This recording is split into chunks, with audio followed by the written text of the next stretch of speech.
So you guys have a test tomorrow. Yo, we got a test? Yes, student that looks remarkably similar to me. Man, nobody mentioned that to me. I mentioned it a lot, actually. Anyway, to help reduce your testing anxiety, I have a few more bits of information that may or may not help you on your exam. I should say, if you have not watched my previous two videos, go back and do that now and pay particularly close attention to anything where text pops up on the screen, because that is vital. Now, with that said, I would like to discuss the impact of the American Revolution. It's important to note that this was a monumentous global event because the United States was the first country of its kind. It was a democracy, it was a republic, but it was also an attempt at a truly egalitarian society, which, if you looked at a country like France at the time, they didn't have that. They had a three-tier, social hierarchy. So you had your peasants, you had your nobility, and then you had the people involved in the church, the clergy. And there were a lot of different societies that reflected that sort of class system. But the United States did away with all of that. So how did that play out for the rest of the world? Well, to follow up, you had revolutions all around the globe in places like Latin America, where they were attempting to essentially do the same thing as the American Revolution, break away from a monarchy and create something unique. Now let's talk that tragedy that was the destruction of Native American culture during the period known as westward expansion. We've already discussed the Dawes Act being the means for the US government to break up Native tribes and weaken them by, of course, dividing them, by offering them private ownership of land. But then we also talked about how the Native Americans had to assimilate, right? They had to learn how to speak English. They had to dress, like the white man. They had to cut their hair, a whole bunch of stuff. What we should also talk about that I did not speak of enough in my last video is the destruction of Native American lives. At one point, Native American communities like the Lakota had felt so disillusioned with the success of the white man encroaching on their lands and, breaking up tribes that they attempted what was, I would say, a last-ditch effort to, one, rid the West of the white man, but also to bring back the buffalo. It was called the Ghost Dance.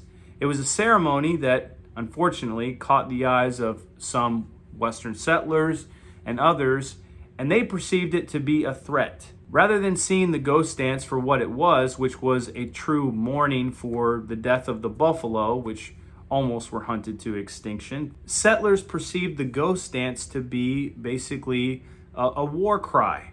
And ultimately, the result of that was the Wounded Knee Massacre.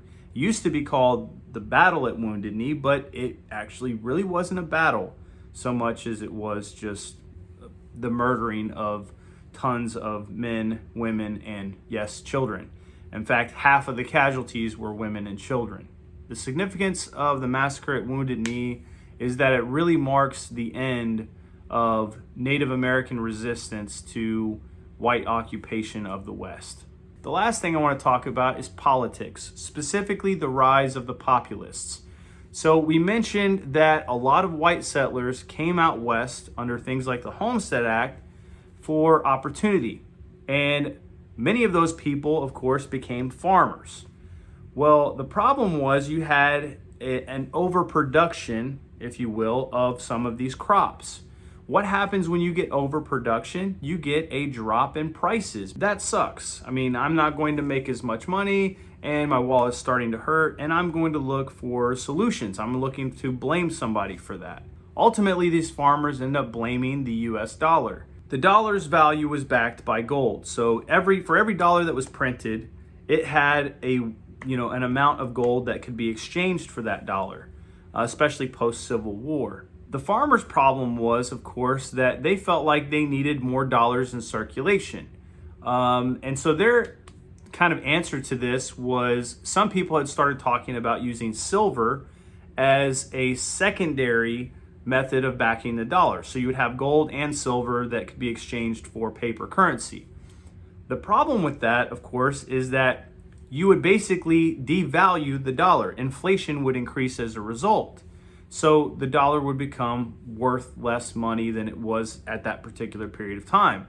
A lot of people understood this, and so this idea, bimetallism, became a part of a political party known as the Populists. And the Populists were trying to sell it, and a lot of people didn't buy it. So what happens? They basically fall short of winning the presidential election that year with William Jennings Bryan as their presidential candidate. The significance of the Populists is that it was a third party, and typically, if you guys know anything about American history, third parties don't get a lot of attention. But the populist platform became so popular that the Democratic Party essentially adopted it and became the Populist Party. And when they lose this election, they basically disappear. But I also want you to know that the populists were well ahead of their time. They felt like the presidency should be limited to just one term.